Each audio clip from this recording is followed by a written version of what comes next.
Presentar Amparo Tomé, es en realidad presentar una parte fundamental de la historia de la coeducación en nuestro país. Tiene un extenso currículum, demasiado largo, Amparo. Nunca es demasiado, pero bueno, podéis consultarlo en la web del Congreso. Pero permitidme destacar algunos aspectos esenciales. Formada en el Institute of Education de Londres, fue profesora de Sociología de la Educación en la Universidad Autónoma de Barcelona y codirectora del Grupo de Investigación de Género y Educación del Instituto de Ciencias de la Educación. Ha dirigido proyectos nacionales e internacionales pioneros sobre igualdad y educación y programas de intervención en coeducación para las administraciones públicas. Toda una referente. Todas sabemos que las aportaciones de Amparo en el campo de la coeducación son, en buena medida, la semilla que hoy nos permite estar aquí reivindicándola como una herramienta de transformación social. Además, Amparo es nuestra compañera senior en Dofenco. Es un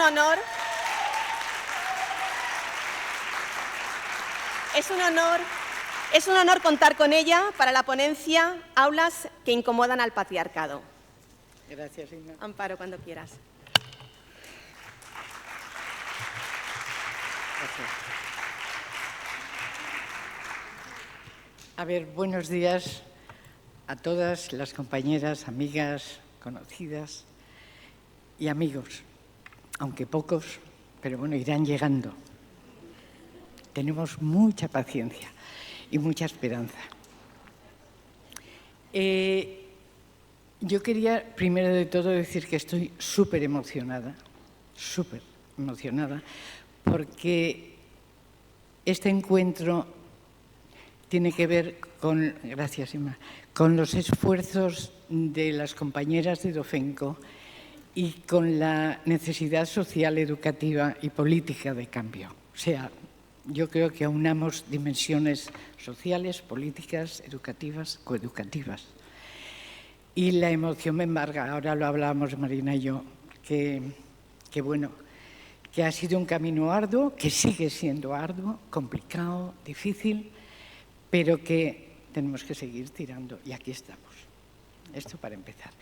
Y luego decir que me refiero a las últimas palabras de Inma, a la cual admiro mucho, con el cartel. Yo he estado pensando en las aulas, cómo interpelan y cómo incomodan al patriarcado, pero pensé, no, me voy a fijar más, ahora ya no está el cartel que alude a la educación de los niños, la importancia que tiene de empezar a hacer espacios de educación de las masculinidades, y no le pongo adjetivo detrás, ni igualitarias, ni modernas, ni nuevas, ni nada, de las masculinidades o de una masculinidad que es la que conocemos, vivimos y sufrimos. Entonces, quiero, antes de esto, agradecer al equipo de trabajo de este encuentro, porque parecía un zoco persa cada vez que iba saliendo una dimensión nueva y cubrir las mesas con las telas y después alquilar los plafones y después las personas que están haciendo el lenguaje de signos y era como entrar en un camino donde cada paradeta tenía su propio sentido. Ahora veo a Nadia. Nada, ha sido un continuo. Gracias a todas. Gracias a todas las profesoras que, aunque no estéis en Dofenco, estáis aquí. Coeducadoras y coeducativas, porque sabemos lo que significa ser la coeducadora o ser la feminista o ser el peso que eso implica y el dolor muchas veces, que lo transformamos en proyecto político. Es decir, ahí está la historia, transformar este dolor en un proyecto político para realmente decir, no, es que esto es lo que tenemos que hacer. Quiero también dar las gracias a todas las mujeres, periodistas, arquitectas, me es igual, doctoras, que habéis podido poner nombre a los malestares que han sufrido y que han tenido las niñas, las mujeres, habéis puesto nombre, habéis podido explicarnos a lo largo de los años qué era lo que pasaba, porque hasta no hace tanto eran invisibles. Todos los males que padecíamos no tenían nombre, ni la violencia tampoco. Ayer veníamos en el taxi, veníamos hablando de cómo se llamaba el centro de protección de las mujeres en Madrid, que estaba dirigido por monjas, no me acuerdo cómo. El patronato, exacto, que ayer se nos olvidaba también. O sea, esto sobrevivió hasta el año 85 del siglo pasado. Y no tenía nombre cuando era realmente la represión total y absoluta de la sexualidad, de la vida. Le ponían ortigas dentro de las vulvas. O sea, digo esto como el extremo de algo que sentimos el asco y el dolor y la rabia. Por esto, hemos ido entre todas poniendo nombres, hemos ido definiendo qué era lo que pasaba con las mujeres, con las niñas, con las jóvenes. Quiero dar las gracias a Marina Subirats, con la cual comparto mucha parte de la vida y mucha parte de las investigaciones, mucha parte de nuestro camino por las Españas más anchas, más chicas, más... Y quiero mencionar que no la he visto todavía en Amañero porque empezamos a dar pasos ella en el Instituto de la Mujer y yo cuando venía de Tomelloso, que era uno de los centros de nuestra experimentación, sé que está por aquí, pero quería decir bienvenida, Ana, allí. Gracias. Y a todas y a los compañeros que estéis. Agradecer al Ayuntamiento de Mollet por este regalo, porque realmente es un regalo. Mi gratitud también a las familias que habéis sabido acompañar a vuestras hijas y ahora creo que a partir de hoy tenéis que empezar a educar a vuestros hijos. Y se acabó lo de cuidado cuando vuelvas a ambos o cuando vayas a ambos, a niñas y a niños. Y sobre todo quiero dar las gracias, y este congreso va dirigido a las niñas,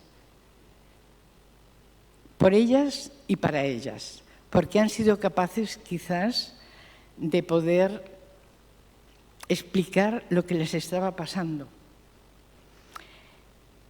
Y aquí sí que tenemos que triangular familias, escuelas,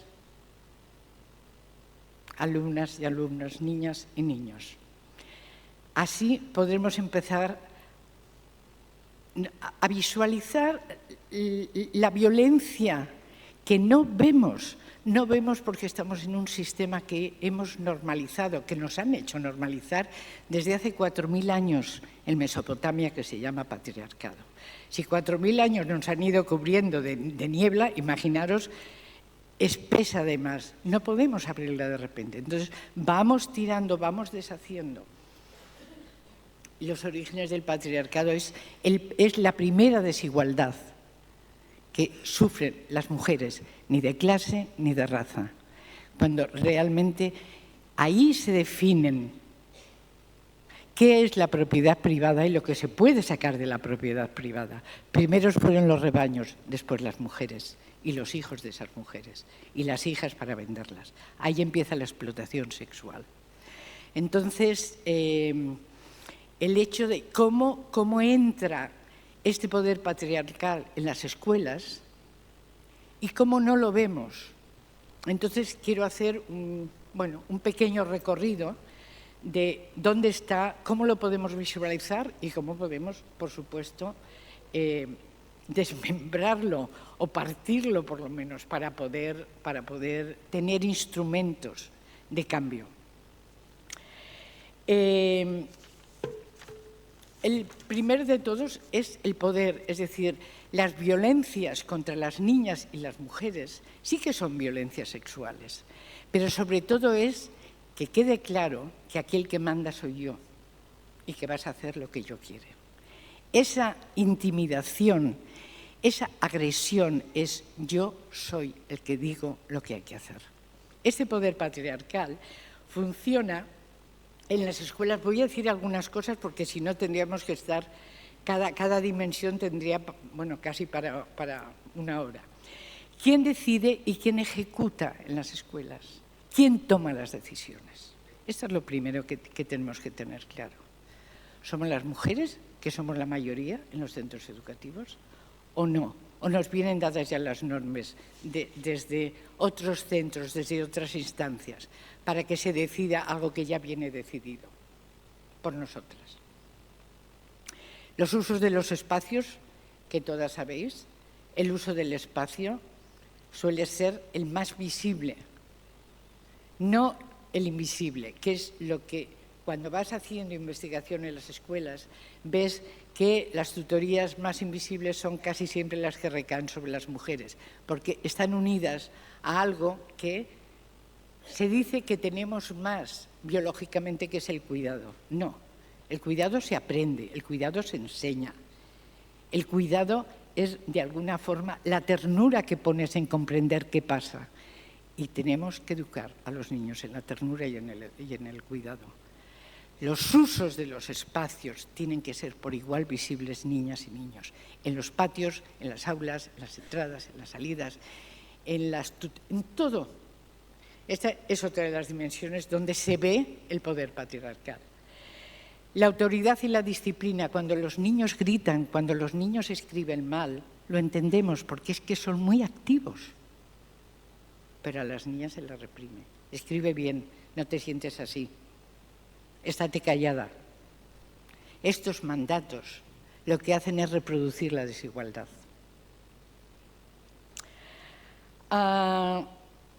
¿Qué se puede hacer? Pues hacer auditorías de patios, que nosotros las llamamos análisis de los patios, análisis de los espacios. Tenéis en cuadernos de coeducación cómo se pueden analizar los patios. Obviamente no es el momento aquí de parar a hacer una parada, pero está ya hecho. Y luego también otra historia que hemos encontrado muy adecuada es hacer un recuento de las actividades que son visibles y de las invisibles, para visibilizar las invisibles y ponerlas al mismo nivel que las visibles. Es decir, siempre ir buscando dónde está la desigualdad para poder ir llegando a la igualdad. Otra dimensión importantísima, la percepción de los privilegios, que es como una mochila invisible. Los varones nacen con unos privilegios que portan en sus espaldas, que ni ellos mismos saben lo que tienen de privilegios hasta que empiezan realmente a darse cuenta que los tienen. Esta percepción de los privilegios tiene que ver con las desigualdades y con el poder patriarcal. La palabra de los hombres tiene muchísima más credibilidad que la palabra de las mujeres. Y además muchas veces hasta nos traducen lo que estamos diciendo. Desde mí te digo lo que dice ella. Esto lo hemos escuchado todas, 1000 veces, en congresos, en conversaciones, etc. El derecho al cuerpo ajeno, que aquí viene a la violencia realmente. Y esto viene, si volvéis a leer al Marqués de Sade, que yo he tenido no sé, la fuerza y el coraje de volver a leerlo. O sea, es que no es que lo diga, es que lo proclama, es que además lo dicta. Apropiaros de los cuerpos, transgredir, violar, matar. ¿Qué es lo que se está haciendo con la pornografía y la prostitución? Es decir, en el siglo XVIII tenían un altavoz, luego en el XX Bataille también lo reproduce.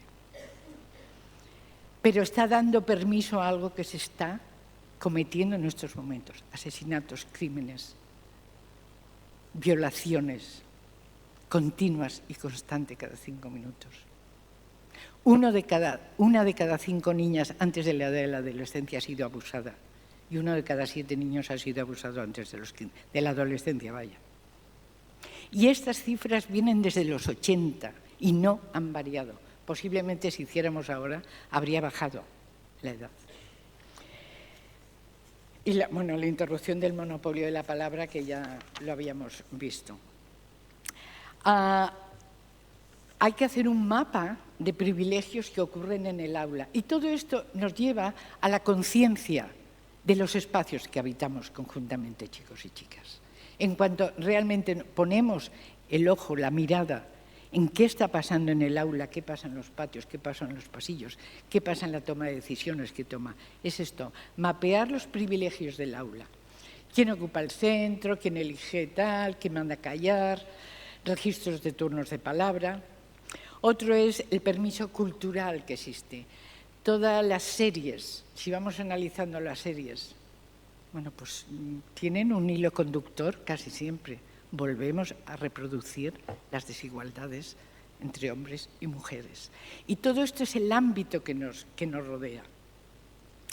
Y los chicos aquí tienen que demostrar su masculinidad para no ser nenazas, para no ser maricas, para no ser frágiles, para no ser débiles, para no ser...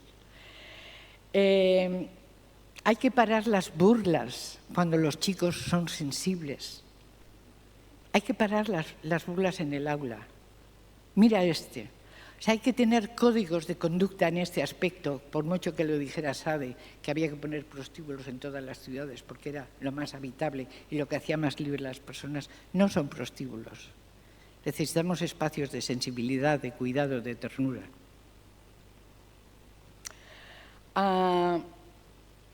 Los chicos sufren, y esto lo vimos cuando empezamos el proyecto Itxaso, hace muchísimos años, comienzos de los 90 creo que fue. Hicimos un trabajo que era, se trataba de decir qué es lo mejor y lo peor de ser niñas y de ser niños. Y vimos la paradoja en los chicos. Decían, no podemos ni ser malos ni ser buenos. Y me acuerdo que nos costó muchísimo analizar esto. No podían ser malos si reproducían la masculinidad violenta, porque entonces les castigaban. Pero es que les castigaban también si eran buenos, porque los insultaban como niñas. Entonces viven en esta paradoja.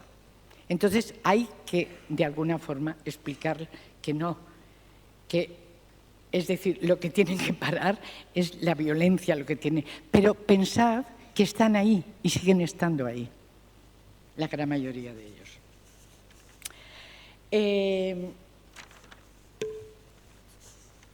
Otra de las dimensiones es la armadura psíquica, es decir, la dificultad que tienen para expresar emociones. Al niño se le prohíbe, de alguna forma, decir qué les pasa y carecen de lenguaje. Entonces, cuento una pequeña anécdota para que veáis. Se les pregunta, di 4 historias de tu vida en la cual has sido feliz y 4 has estado triste o has sido desgraciado.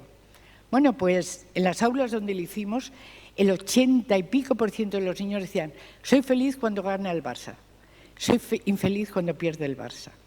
Las niñas esto lo ampliaban a cuando murió mi abuela, cuando me castigaron sin juguetes, cuando no me dejaron ir a casa de una amiga, etcétera. Es decir, la vida emocional es enormemente, porque somos conscientes de esas emociones que nos hacen estar en el mundo mirando, escuchando qué pasa. Los niños no.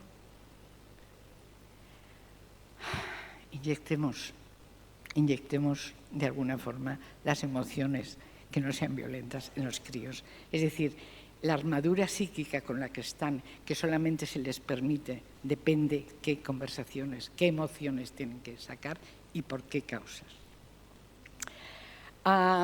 Yo ponía como posibilidad de rutina semanal de vocabulario emocional, o sea, ponerlo entre los críos, cuáles son las emociones que vamos a trabajar esta semana o este mes, o lo que sea, pero ir introduciendo el lenguaje emocional. Es tan importante el lenguaje emocional unido al postural. O sea, y explicarles que el ir mirando para abajo los móviles les afecta también, porque comprimes esta parte. Las y los neurocientíficos lo van estudiando. Cómo afecta la postura realmente a cómo vas cargando, cómo vas haciendo. Y la olla a presión masculina, que es otra de las dimensiones, es decir, que tiene también que ver con lo mismo. ¿Por qué en estos momentos las autolesiones, el malestar oculto, me da todo igual en las niñas o en las autolesiones, tienen que ver con esta olla a presión masculina que se traduce siempre en ira. La ira es la emoción que sale de esta presión que sienten para ser el mejor, para ser el primero, para ser el más macho. Sabéis que en estos momentos los médicos, lo leía en La Vanguardia hace una semana, el domingo pasado, los médicos están asustados de la cantidad de visitas que tienen de pedir testosterona. Se está dando en estos momentos, o sea, van y debe haber mediciones de testosterona y si no llegan al nivel, pues entonces tienen que inyectarse, tienen que tomar medidas. Es decir, esto está ocurriendo obviamente en nuestros entornos educativos. ¿Qué hacer en la escuela? Pues bueno, hablarle del estrés que sufrimos como géneros, que es lo que vamos aprendiendo, para ir terminando con los géneros, que es la única posibilidad que tenemos.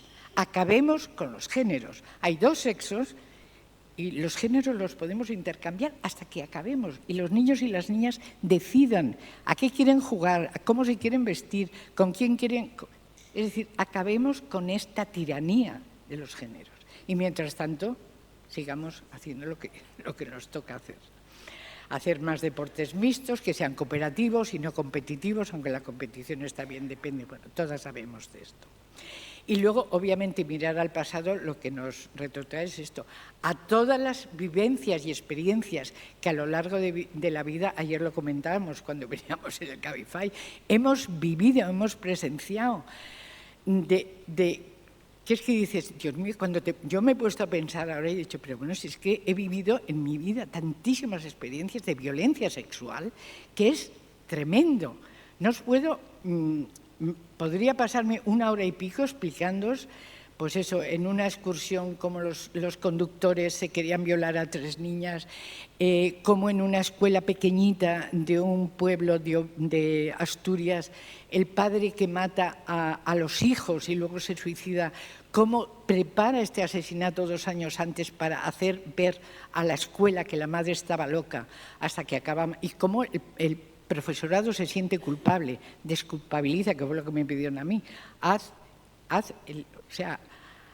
lo que se dice el duelo para poderles explicar a las maestras que no, que es una masculinidad totalmente violenta la que hace esto. Pero claro, digo esto porque son historias de nuestras vidas que nos han atravesado total y absolutamente. No sé cómo voy de tiempo, pero... ¿Voy bien? 5 minutos. Vale, gracias. Entonces voy a pasar a cómo había yo titulado cómo las aulas coeducativas incomodan al patriarcado. Pues total y absolutamente. Porque es poner espejo continuamente en aquello que el patriarcado, campa en el mundo entero. Entonces, el aula coeducativa le va poniendo espejos a algo que no quiere. Llámese, pues, educar por la igualdad, para la igualdad, por supuesto. Esto ya de entrada es un shock.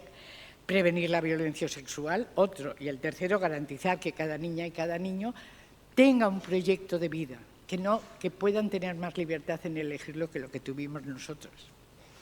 Y después, así como... tareas para que revisemos, pues revisar el currículum oculto. Esta es una. Es decir, ¿qué pasa con las miradas? ¿Qué pasa con las escuchas? ¿Qué pasa cuando se levanta la mano? ¿Quién habla? ¿Quién discute? Lo que decía, ¿quién toma decisiones? Esto tendría que ser tarea de todas las profesoras y profesores para implementar la educación para la igualdad. Visibilizar la vida y la obra de todas las mujeres. Seguimos estando invisibles en el currículum. No estamos. No aparecemos. Aunque toda la obra de Ana López Navajas está hecha y está a nuestro alcance para poder buscar desde ciencias, desde mates, desde historia, desde todos los lados, tirar de ellas.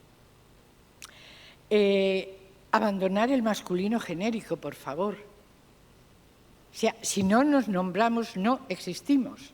Y seguimos sin nombrarlo porque es más rápido. No. no es más rápido. Lo que pasa es que molesta. Decir el las, el ellas, el nosotras. Molesta. Pues a molestar. Eulalia Lledó tiene un montón de obra escrita al respecto. Os digo, Eulalia, hay muchísimas mujeres, y esto lo decimos las coeducadoras desde el principio. A conectar la escuela y el contexto social, importantísimo en estos momentos, cuando las migraciones cada vez son más y necesitamos tener en cuenta la clase social de donde vienen, los países de donde vienen, para poder hacer nexos desde la escuela con el contexto social. Esto era uno de los proyectos de Ciudades Educadoras que hace muchos años tuvimos, pero sobre todo eran valores de que también, además de la escuela, hay agentes educadores, como pueden ser, pues eso, la ciudad, pueden ser los otros contextos que educan. Y valorar por igual todo lo que hacen niñas y niños. Premiarlas y premiarlos. Y sobre todo premiarlos cuando muestran sensibilidad, cuando muestran preocupación. Yo recuerdo uno de los proyectos muy antiguos que hizo Annemette Kruse, que era una compañera nuestra danesa, en la cual separaba a niños y a niñas en las primeras edades, precisamente para que los niños se socializaran en ámbitos de reconocimiento de aquello que se entiende que es femenino, que no es femenino. Entonces, ahí empezaba, y darse cuenta de que no han ido compañeros a la clase aquel día porque han estado enfermos. Es decir, premiar aquello que les une a la humanidad, no al no humanismo, que es lo que está de moda en estos momentos. Y eso no es progresismo, eso es matar la humanidad, que es lo que están haciendo muchos hombres y los sistemas, sobre todo, el patriarcal y el neoliberal, que van de las manos, y todas sabemos en qué alianzas y por qué las están haciendo. Y ya acabo la intervención, y esto sí que lo leo. Cuidar no es contradictorio con enseñar. Educar es acompañar procesos de crecimiento académico, personal y social. Eso es cuidar. Las emociones, los afectos, los cuidados sostienen la vida y el aprendizaje. Sin afectos no hay vida, sin cuidado no hay educación. La escuela nunca fue un espacio neutro, reproduce las desigualdades si no las cuestiona. Educar en la ternura pública, como plantea Marcela Lagarde, desde la sororidad, es una acción política. El patriarcado no sabe qué hacer con la ternura. Por eso, cuando la ternura se vuelve política, se asusta. Utilicemos la ternura, por favor, como proyecto político.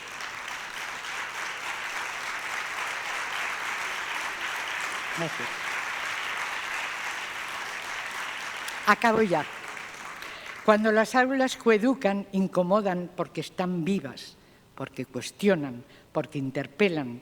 Coeducar es poner el mundo en duda, es abrir fisuras en las costumbres, es procurar que cada niña y cada niño pueda proyectarse con más libertad de la que nosotras tuvimos. Si para ello hemos de incomodar al patriarcado, incomodémoslos. Muchas gracias.